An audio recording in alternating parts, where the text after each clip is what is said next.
Je dois parler plus fort. Je vais essayer de parler plus fort. Et on m'a fait cette recommandation il n'y a pas très longtemps, au téléphone par Rachid, qui m'a dit que souvent je parlais dans mes moustaches.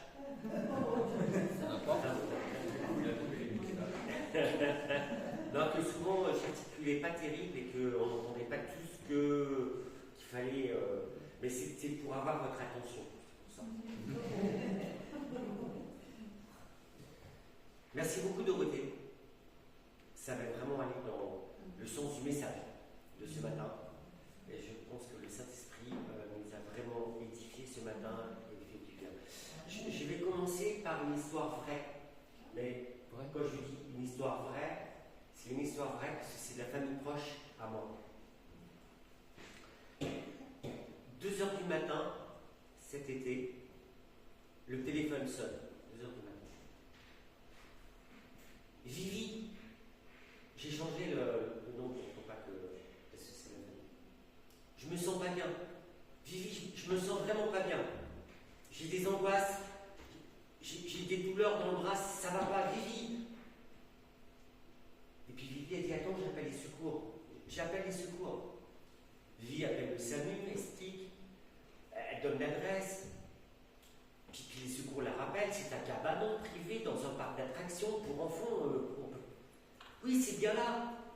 Mais il n'y a personne qui répond.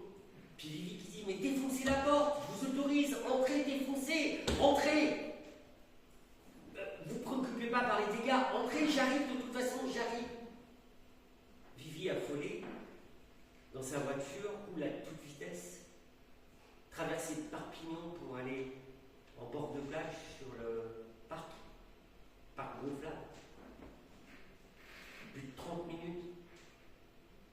Quand elle arrive, les secours devant la porte, fumant une cigarette parce qu'il n'y a personne. Ils n'avaient pas pris le temps de défoncer la porte. Ils avaient même été prendre un thé en face parce qu'il y a un bar ouvert en face. Et puis là, elle dit mais défoncez la porte. Il défonce la porte. Son petit ami était sur le sol. Massage cardiaque. 20 minutes. Mais plus rien à faire. C'était fini. Quel drame! Le médecin confirme que 20 minutes plus tôt, il aurait pu être sauvé. L'inaction, l'insouciance des sauveteurs, les plantes et tout ça, mais ça c'est pas vraiment son mot. Considérez la brièveté de la vie. En un instant, tout est fini. Vivi n'était pas là ce soir parce que c'était la semaine où elle gardait ses enfants, ses familles composées. Parce que d'habitude, elle dormait dans le studio, sur cette plage, parce qu'ils n'avaient pas le moyen de payer des vigiles, donc ils dormaient sur le parc Et un soir, en 20 minutes, elle n'était pas là, tout bascule. Je vous confirme, personne n'est préparé à vivre ça. Personne. Et pourtant, Jésus nous prépare à ça tout le temps. Ce matin, nous allons prendre le temps d'écouter Jésus. Et quand je dis prendre le temps d'écouter Jésus, c'est vraiment prendre le temps d'écouter Jésus. Parce qu'on est là pour écouter Jésus.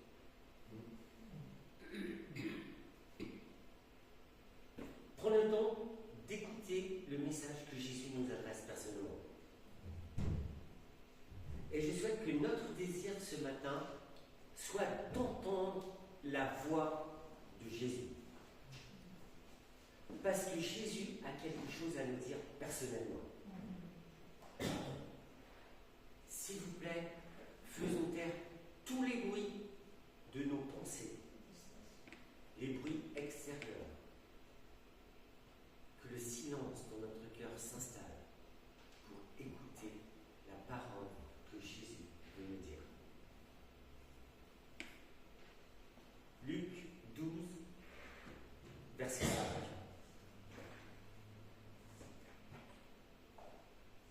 Tu peux afficher le passage. je vais vous montrer qui vous devez craindre.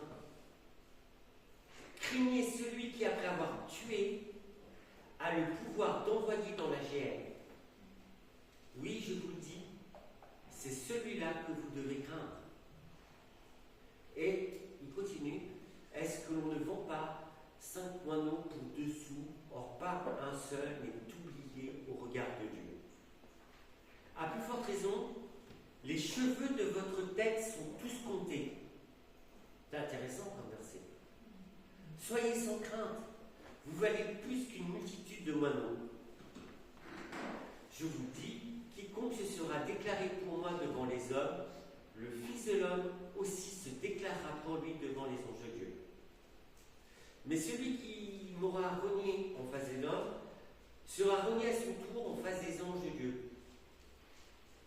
Quiconque dira une parole contre le Fils de l'homme, cela lui sera pardonné, mais si quelqu'un blasphème contre l'Esprit Saint, cela ne lui sera pas pardonné. Quand on vous traduira devant les gens des synagogues, les magistrats, les autorités, ne vous inquiétez pas de la façon dont vous défendrez et de ce que vous direz, car l'Esprit Saint vous enseignera à cette heure-là ce qu'il faudra dire. Et là, il y a un truc étrange qui se passe. Jésus donne un enseignement quand même qui est fabuleux. Et il y a quelqu'un du milieu de la foule qui l'interpelle et qui dit, quelqu'un demande à Jésus, Maître, dis à mon frère de partager avec moi mon héritage, notre héritage. Qu'est-ce que ça vient faire au milieu de cet enseignement que Jésus donne? Et Jésus lui répondit, Homme, qui donc m'a établi pour être votre juge ou l'arbitre de vos partages? Puis s'adressant à tous, Jésus dit, gardez-vous bien de toute habileté, car la vie de quelqu'un même dans l'abondance ne dépend pas de ce qu'il possède. Et il leur dit cette parabole, qui va nous concerner ce matin. Il y avait un homme riche dont le domaine avait bien rapporté. Il se demandait, que vais-je faire, car je n'ai pas de place pour mettre ma récolte. Puis dit, voici ce que je vais faire. Je vais démolir mes greniers, j'en construirai de plus grands, j'y mettrai tout mon blé et tous mes biens. Alors je me dirai à moi-même, te voilà donc avec de nombreux biens à ta disposition pour de nombreuses années. Repose-toi, mange, bois, jouis de l'existence. Mais Dieu lui dit, tu es fou. Cette nuit même, on va te redemander ta vie. Et ce que tu auras accumulé, tu l'auras. Voilà ce qui arrive à celui qui amasse pour lui-même au lieu d'être riche en vue de Dieu.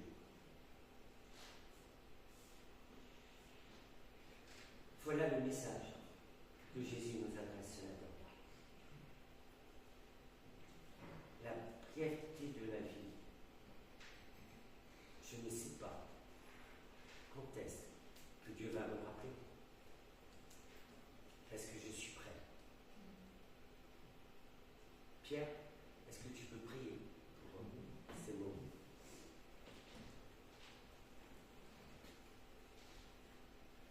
Seigneur Jésus, ta parole est sainte, elle est juste, elle est bonne pour nos cœurs. Et toi, tu es le Dieu de la vie. Et dans ta parole, tu nous dis, je lis devant toi la vie et la mort, choisis la vie, afin que tu vives. Et cette vie, c'est la vie avec toi, qui nous prépare pour l'éternité. Alors, Seigneur, que ta grâce soit sur nous ce matin, que tu sois avec Hervé dans toutes les paroles, les pensées et les paroles qu'il pourra prononcer, et que tu sois aussi avec nous.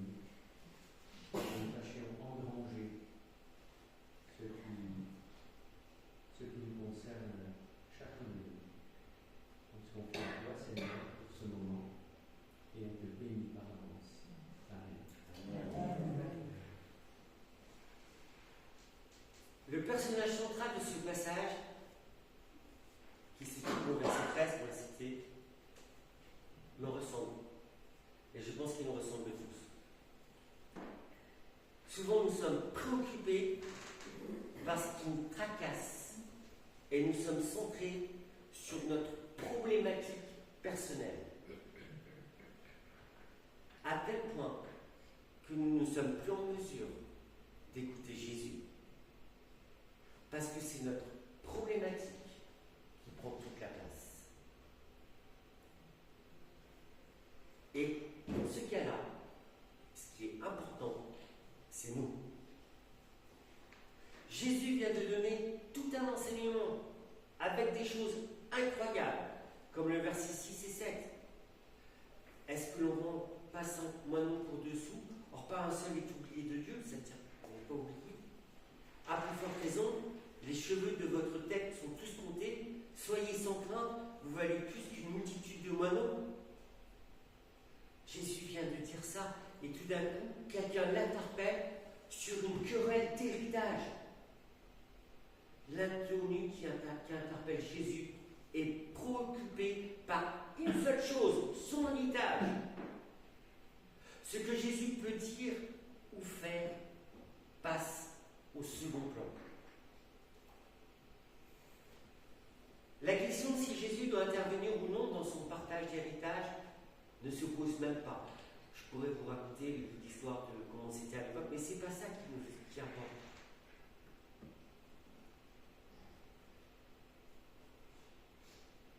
La chose que je dois savoir, c'est que Jésus est la solution à nos problèmes quotidiens.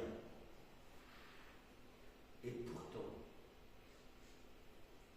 souvent, j'ai un problème qui me fait oublier que Jésus est la solution, parce qu'il prend toute la place et ne me permet plus d'écouter ce que Jésus veut me dire.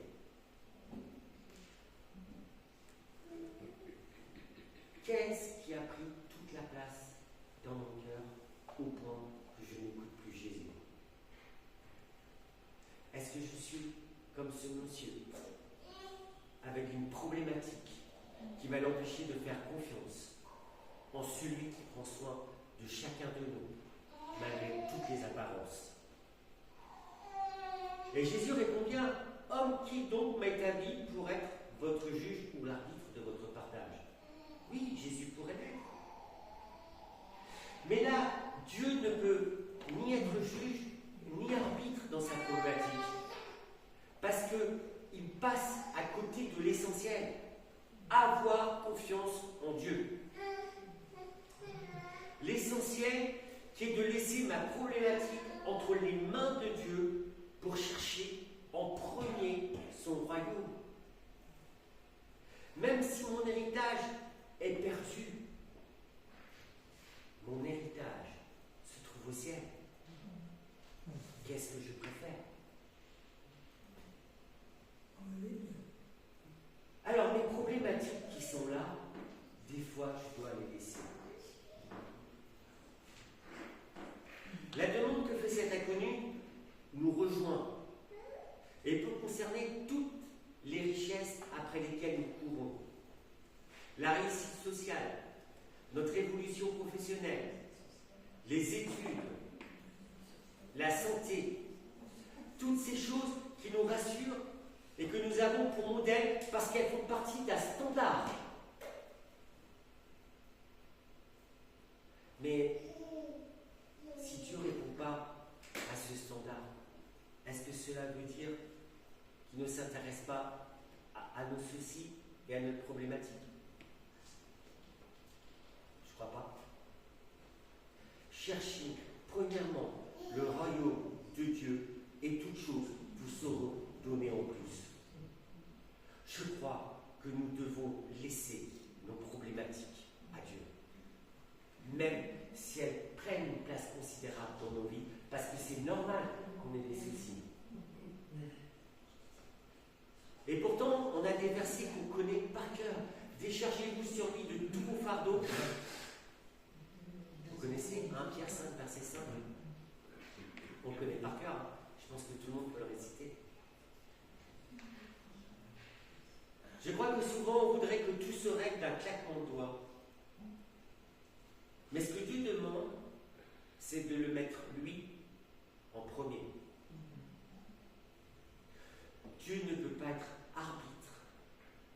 quand nos problématiques nous trompent, quand elles prennent toute la place, au point de ne plus entendre Jésus. Ce matin, voulons-nous entendre Jésus? Pour ça, on doit poser nos problématiques. Et je crois que souvent, comme c'est inconnu, on pose nos problématiques. Mais elles sont quand même là. Et mes oreilles n'entendent pas Jésus. Elles n'entendent pas Jésus.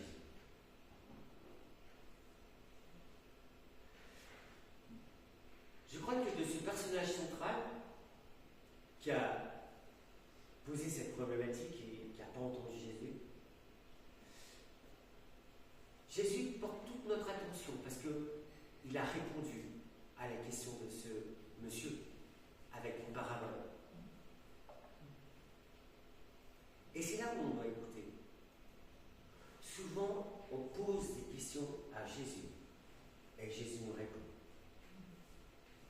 Est-ce qu'on est capable de ce personnage central qui a pris toute notre attention? Jésus va s'adresser à toute la foule et à nous particulièrement à travers une parabole. Et il s'adresse personnellement. Parce qu'en réalité, la réponse de cette histoire d'héritage se trouve dans cette parabole que Jésus va donner à chacun d'entre nous ce matin.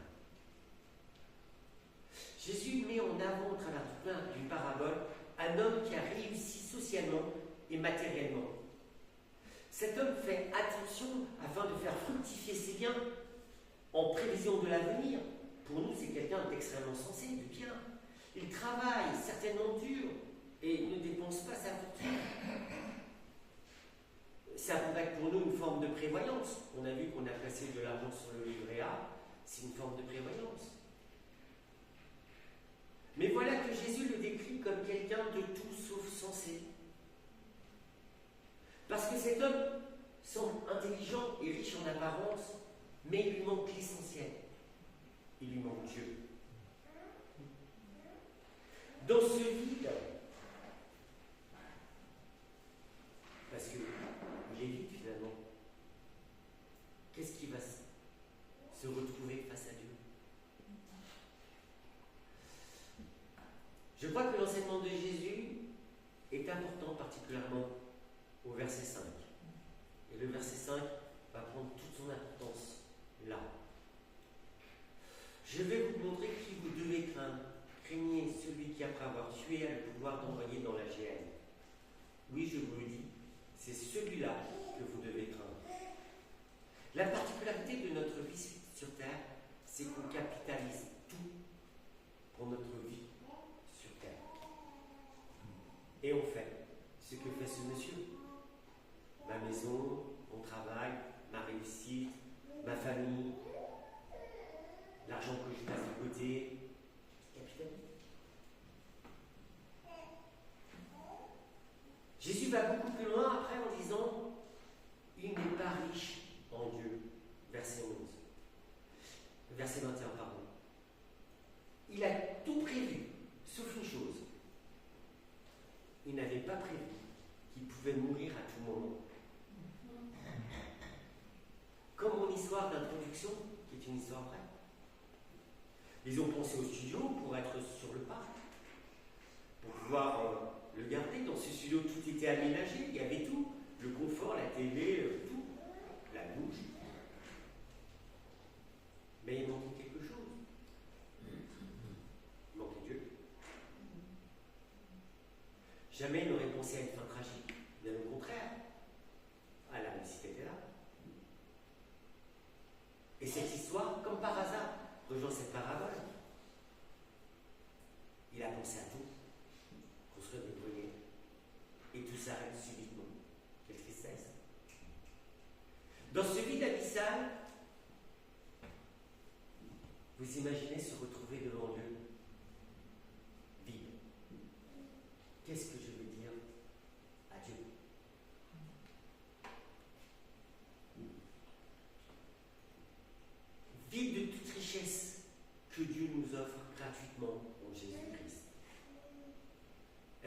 ce matin, nous sommes riches des richesses de Dieu? Est-ce que nous sommes riches de sa grâce? Est-ce que nous sommes riches de son pardon? Est-ce que nous sommes riches de son amour? Est-ce que nous sommes riches des fruits de l'esprit? Ces richesses-là, est-ce que nous les avons cultivées? Est-ce qu'elles sont là dans notre cœur? Est-ce que ces choses-là ne sont pas plus importantes que nos petites problématiques personnelles? Un héritage, une maison à vendre, un travail qui ne fonctionne pas, des dettes. Est-ce que Dieu n'est pas capable d'être au-dessus de tout ça? Comment est notre cœur ce matin? Est-il rempli des richesses de ce monde qui en fait amènent que du vide? Ou est-il rempli de l'essentiel, des richesses de Dieu? Est-ce que vous êtes riche pour Dieu? Est-ce que je suis riche pour Dieu? Mais quelle question! Ça change tout. Je veux être riche pour Dieu.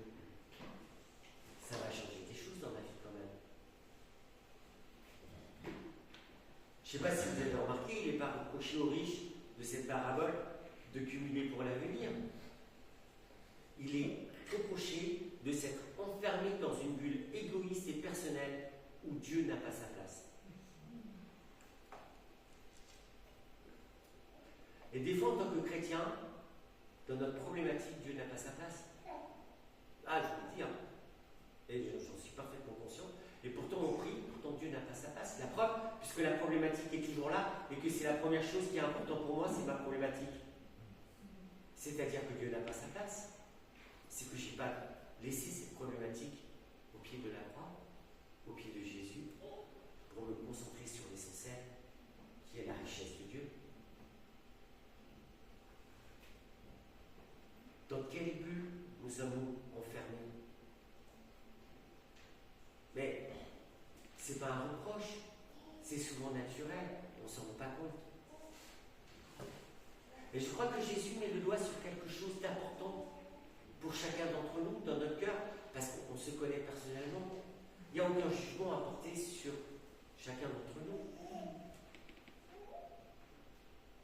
Ce matin, notre vie ne dépend pas des richesses, de ce que nous sommes. Et notre vie dépend de notre relation que nous avons avec Dieu. C'est ça qui doit faire toute la richesse de notre vie. Et je crois que c'est le message central de ce texte. Quelle place j'ai donnée à Dieu? Comment je fais confiance à Dieu? Les paroles, elles sont fortes de Jésus. Tu es fou. Tu es fou, il dit. C'est ce que Jésus dit dans la parabole. Et souvent, nous cherchons le bonheur là où il n'existe pas, selon les critères de notre monde. Mais ce que Jésus, et je le martèle, demande, c'est d'être riche en Dieu. Dieu doit devenir le centre de mon existence. Et quand Dieu devient le centre de mon existence, on va trouver du sens à ce que nous faisons. On va donner du sens à nos actions, à notre vie. Et en plus de ça, on va participer intégralement au royaume de Dieu, en rayonnant par notre foi autour de nous.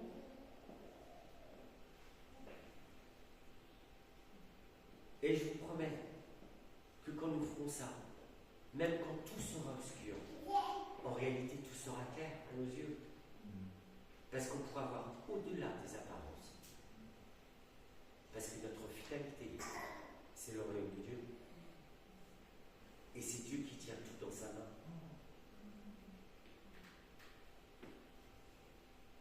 Est-ce que ce matin, je suis capable de me séparer de mes fardeaux? Est-ce que je suis capable de me séparer de ce qui est superflu? Et dans le superflu, j'ai mis plein de choses. Il se trouve nos inquiétudes, Dans le superflu se trouvent nos doutes. Elles sont légitimes, mais superflues. Dans le superflu se trouve notre manque de foi. Dans le superflu, il se trouve notre péché, notre égoïsme, notre soif de richesse, notre moi, notre moi. Moi. Nous sommes séparés de Dieu à cause du péché. Est-ce que nous nous sommes séparés de Dieu à cause d'un superflu? Quel est le superflu qui prend toute la place de Dieu dans ma vie?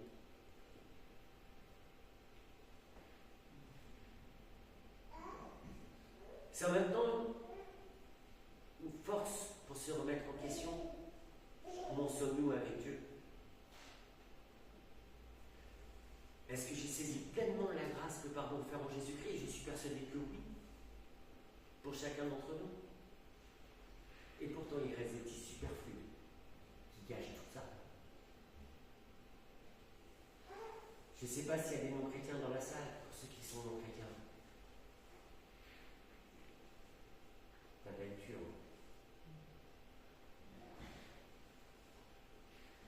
Comment résonne le verset 5 dans notre vie?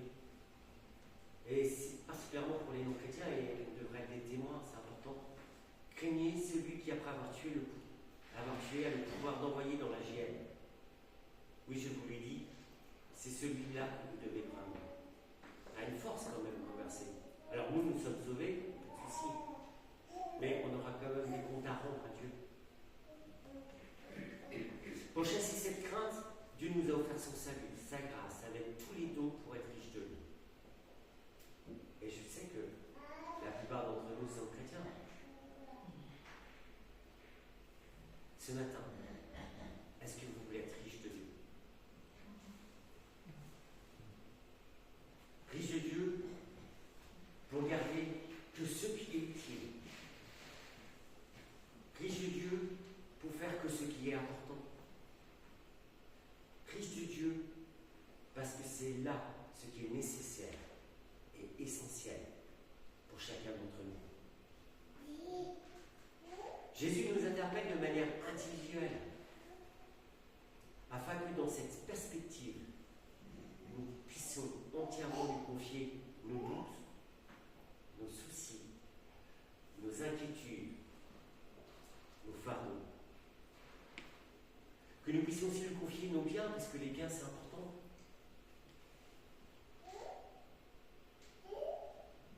Mais le plus important, que chacun d'entre nous, nous puissions nous enrichir de lui. En conclusion, Jésus, dans cette parabole, me demande de m'enrichir de Dieu. D'être riche en amour et de lui faire confiance. D'être rempli de ses biens spirituels, de sa paix. Parce que c'est là la richesse que Dieu me demande dans ma vie. Je crois que ce que je viens de dire est très important. C'est ce que Jésus nous